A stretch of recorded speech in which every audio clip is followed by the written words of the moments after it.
là peut avoir un impact sur son image politique dans cette affaire Betaram. Oui, évidemment, parce que au fur et à mesure que l'affaire Betaram avançait, on voyait des contradictions et des incohérences dans les propos de François Bayrou.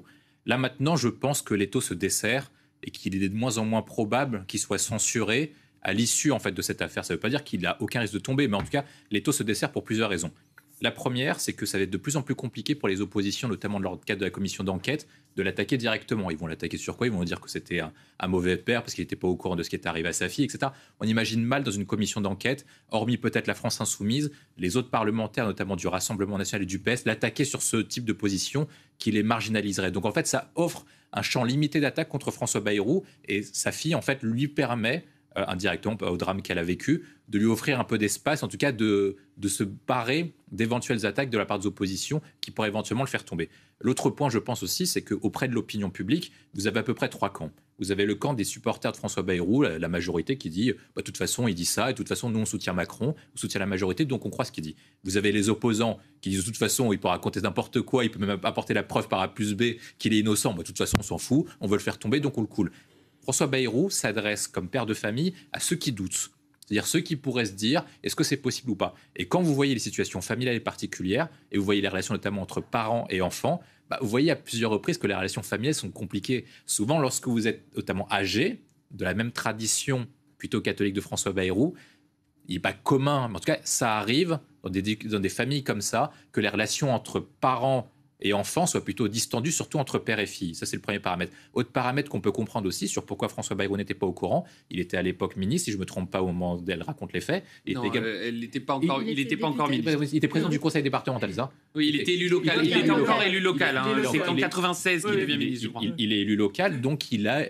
Par définition, quand vous êtes élu local, vous êtes disponible à 100%, donc vous êtes occupé. Il est plus souvent... Sa fille en parle, justement. Voilà, elle dit qu'il était trop intriqué localement pour le voir. Donc en fait, il était plus souvent dans la rencontre avec ses électeurs et ses représentants qu'avec sa propre famille. Donc c'est possible, en fait, lorsque vous avez des familles comme ça, qu'en fait, le parent soit absent. Donc en fait, quand vous faites un certain nombre de faisceaux d'indices, il y a beaucoup de personnes qui pourraient se dire François Bayrou mentait, en tout cas il y avait des incohérences, mais là pourrait se reconnaître en lui dans sa version plutôt politique et dans sa version familiale. Est-ce qu'il en a conscience pour vous aujourd'hui, François Bayrou, dans ce message? Oui, je pense évidemment qu'il va l'utiliser. C'est que la communication politique est quand même réfléchie. De toute façon, il y a de moins en moins de différence pour la personnalité politique entre vie privée et vie publique, et donc il l'utilise. Ensuite, après, ça ne veut pas dire qu'il n'est pas sincère lorsqu'il le dit, ça veut dire que sa fille n'est pas sincère non plus, mais dans le cadre du contexte politique qu'on a, je pense que François Bayrou arrive en fait à se libérer un peu d'espace, alors que lorsque vous prenez les derniers points, vous voyez en fait qu'il y avait quelques incohérences qui soulevaient quand même des questions importantes dans le cadre de la commission d'enquête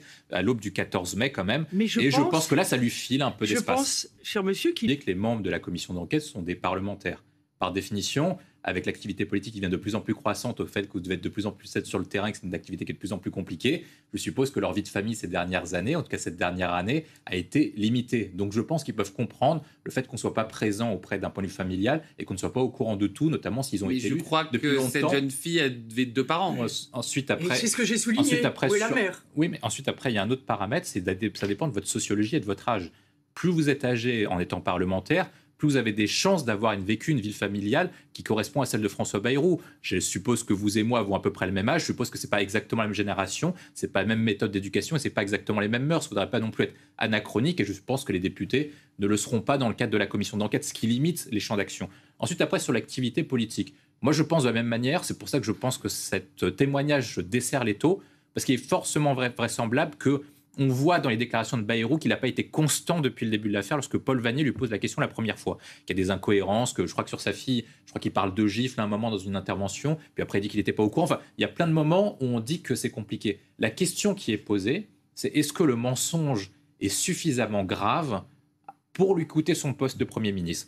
Il y a des incohérences, c'est certain. Il y a des choses auxquelles c'est pas très clair, c'est également certain aussi.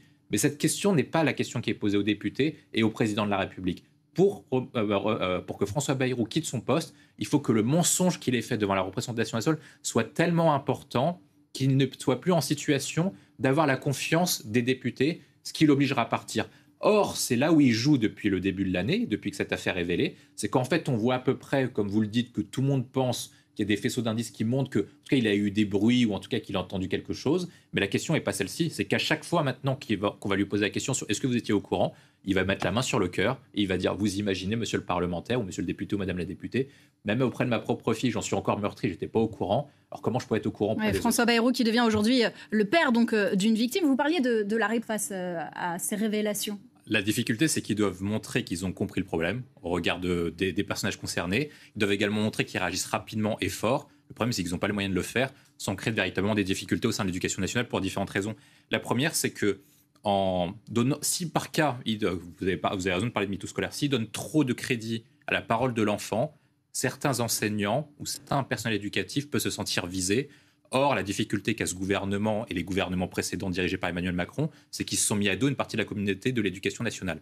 D'où la raison de la présence de Attal à l'époque de l'éducation nationale, puis ensuite après de la présence d'Elisabeth Borne. C'est-à-dire qu'ils ont besoin quand même de rassurer le personnel d'éducation. Donc ils doivent osciller entre donner la parole de l'enfant et en même temps garder les professeurs avec eux. Il ne faut pas qu'ils perdent l'un des deux côtés. C'est difficile à trouver un équilibre entre les deux. Le deuxième point, c'est qu'ils doivent également rassurer les familles.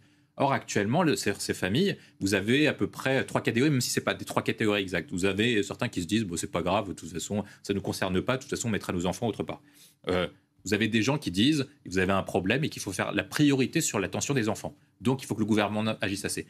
Il y a un autre point, on voit ça par exemple sur les réseaux sociaux, c'est il y en a qui disent que c'est bien ce qui se passe et que l'éducation, par contre, devra avoir une éducation qui est beaucoup plus dure. Donc le gouvernement doit aussi face à cette opinion publique qui est quand même actuellement fragmentée, on le voit depuis la dernière dissolution, entre différentes tendances de société.